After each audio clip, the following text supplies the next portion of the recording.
MC လည်းရုံးခန်းထဲမှာထိုင်ရင်အခြေအနေကိုပြန်သုံးသပ်နေခဲ့ပါတယ်။တရန်လွှာလူတွေကလည်းရွှေပြတသိန်းကျော်လောက်အပ်ခဲ့ပါတယ်။အဲ့ဒီပမာဏကဒီမျိုးရဲ့အခွန်ငွေ2နှစ်စာလောက်ရှိပါတယ်။တခင်လေးလက်ဖက်ရည်အစင်းသေးဖြစ်ပါပြီ။လီဒါဒီမျိုးကလူတွေဘယ်လောက်တောင်လက်စားခဲ့တယ်လို့မင်းသိထားလဲ။တခင်လေးအဲ့ဒါထက်အတဝင်းမိသားစုခေါင်းဆောင်ပြောခဲ့တဲ့ကိစ္စကိုဘယ်လိုလုပ်ဖို့စဉ်းစားထားပါသလဲ။မျိုးရှင်ကတကယ်ပဲပုံကံကိုစူးစမ်းနေတယ်ဆိုရင်တခင်လေးအန်ရရှိနိုင်တယ်နော်။သေးထားပါလီဒါအလင်းစလုံးလုံးလုပ်เสียမလိုပါဘူး။သူပုံကံနေတယ်ဆိုတာသိချပေမဲ့အခုချိန်မှာငါရဲ့ခွက်ဖွဲတွေကိုထုတ်ပြလို့မဖြစ်သေးဘူး။ဘာလို့လဲဆိုတော့သူနဲ့လက်တွဲနေတဲ့သူကဘယ်သူလဲဆိုတာမသိရသေးဘူး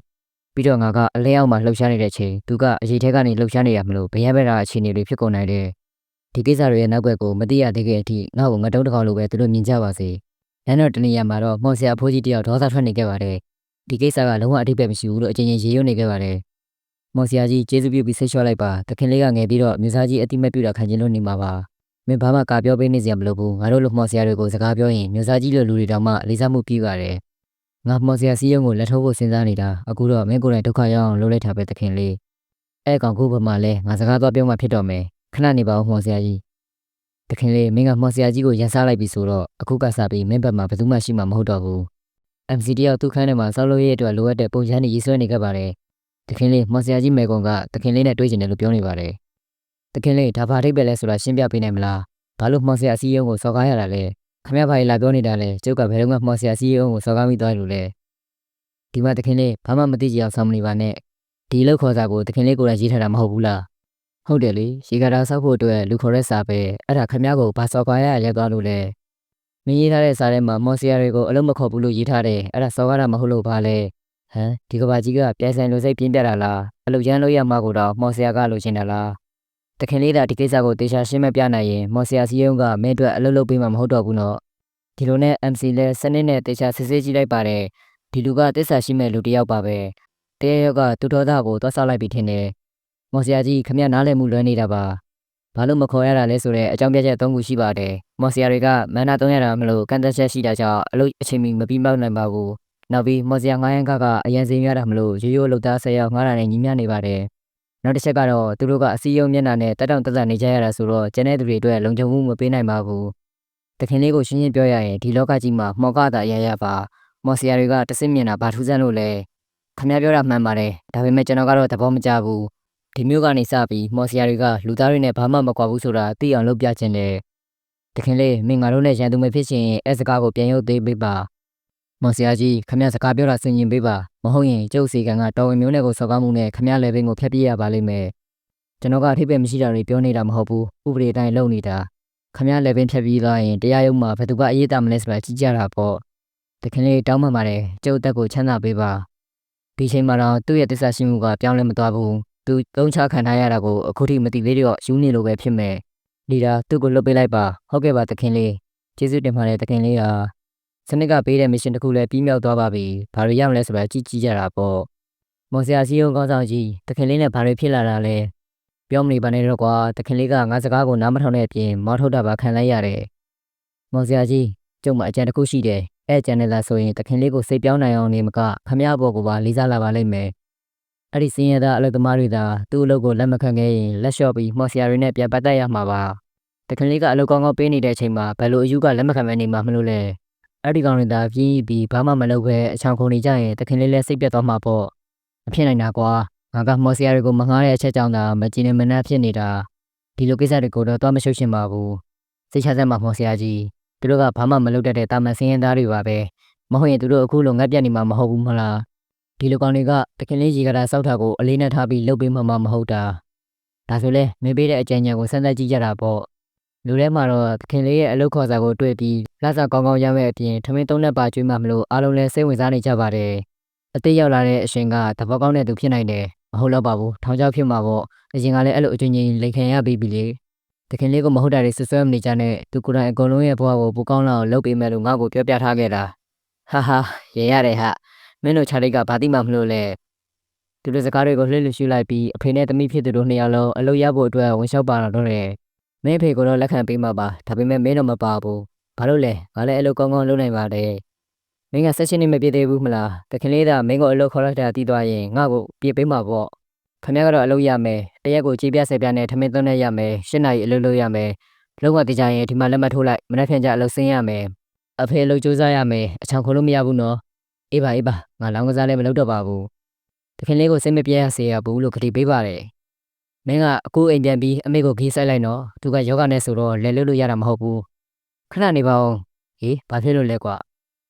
ခင်ဗျအမျိုးသမီးကနေမကောင်းလို့ပြောလိုက်တာလားဟုတ်တယ်သူကယောဂနဲ့မလို့ဘာမှလုပ်လို့ရမှာမဟုတ်ဘူးအလုပ်ခိုင်းဖို့မဟုတ်ပါဘူးတခင်လေးကရေကာတာစီမံကိန်းမှာပါဝင်တဲ့မိသားစုတွေကိုအဲနာကအလုပ်သမားနေရာမှာနေထိုင်ခွင့်ပြုထားတယ်အဲ့ဒီနေရာမှာတက်တောင့်တက်နေလို့ရပြီးအလုပ်တွေပြီးသွားရင်တော့အိမ်ပြန်လို့ရပါတယ်ဒီစကားကြားရတာကျေးဇူးအများကြီးတင်ပါတယ်ဆရာအခုထားပါခင်ဗျားတို့ကိုလမ်းညွှန်ပေးဖို့လူလွတ်လိုက်ပါမယ်နေရာကအစ်စ်ဆိုတော့ကြိုက်တဲ့နေရာရွေးနေလို့ရရဲ့နော်နေကြပါဦးတခင်လေးကတကယ်အလုပ်ပေးနေတာပဲငါတို့လည်းလက်လွတ်ခံလို့မဖြစ်ဘူးအခုချက်ချင်းရှောက်မှရမယ်အားလုံးပဲတန်းစီပေးကြပါအချင်းချင်းမတွန်းကြပါနဲ့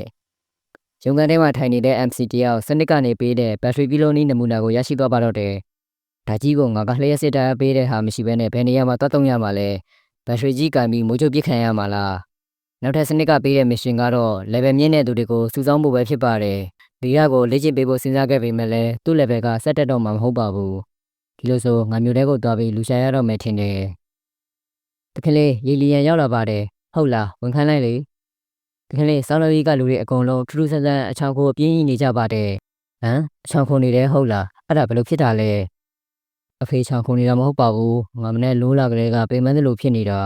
ာကျန်တဲ့သူတွေလည်းအားမရှိလို့ဖြစ်ပြီးဘာမှမလုပ်နိုင်ကြတော့ဘူးတခင်လေးစီကဒီလောက်ကောင်းတဲ့အလုပ်ရထားတာတောင်ဘာလို့အားလုံးအချောင်ခုန်နေကြတာလဲငါတို့လည်းအဲ့လိုမဖြစ်ချင်ပါဘူးဟာဒါပေမဲ့နိုးလာကလေးကဒီတိုင်းကြီးခံစားနေရတာအလုံးမလုပ်ထားကြလို့လားမသိပါဘူးခြေကုံလက်ပန်းကျယောဂရသွားတယ်ထင်တယ်တရက်လောက်နားလိုက်ရင်အဆင်ပြေသွားမှာပါနှစ်ပြန်ဆိုတာရှည်စမဲရဲလေမဟုတ်ဘူးလားဦးလေးတော့ပောက်ကရတွေပြောမနေကြနဲ့အားလုံးအပြေးထုံနေကြတာပဲဖြစ်မှာတခင်လေးဒီလိုယောဂဖြစ်နေတယ်ဆိုတာအထိပ္ပယ်မရှိဘူးသူတို့ကိုဆုံးမပေးပါအောင်MC လည်းအိပ်ပျော်နေတဲ့သူနာကိုရောက်သွားပြီးအကဲဖြတ်စကိတ်နဲ့စစ်စစ်ကြည့်လိုက်ပါတယ်ချက်ချင်းပဲကျိန်စာမိနေတယ်ဆိုတာကိုသိရှိသွားပါတော့တယ်အဲ့ဒီကျိန်စာကတော့မှတ်ပညာနဲ့ဖန်တီးထားတာပဲဖြစ်ပါတယ် MC လည်းရှာဖွေစစ်ဆေးခြင်းစကိတ်ကိုအသုံးပြုလိုက်ပြီးရှာဖွေလိုက်ပါတော့တယ်ငါဒီစွမ်းကိုရေကာတာဆောက်လို့ရေးစမှအသုံးပြုဖို့တူထားတာအခုကလေးကသုံးဖို့ဖြစ်လာပြီပဲအစကိတ်ကဘာလဲဆိုတော့မြေကြီးထဲမှာရှိတဲ့တက်ထုနဲ့ကြောက်တွေကအစားရှာဖွေနိုင်တဲ့စကိတ်ပဲဖြစ်ပါတယ်10 ကီလိုမီတာကွာဝေးမှရှိတဲ့အရာတွေကိုစစ်စစ်ပိုင်းခြားဖို့အတွက်စနစ်ကိုခိုင်းစေလိုက်ပါတော့တယ်ဒီရောက်မှာရေနံတို့တက်ထုတို့တော့မရှိဘူးပဲဝမ်းနဲ့စရာကောင်းလိုက်တာဒါနဲ့ဒီတကူကဘာလဲမသိဘူး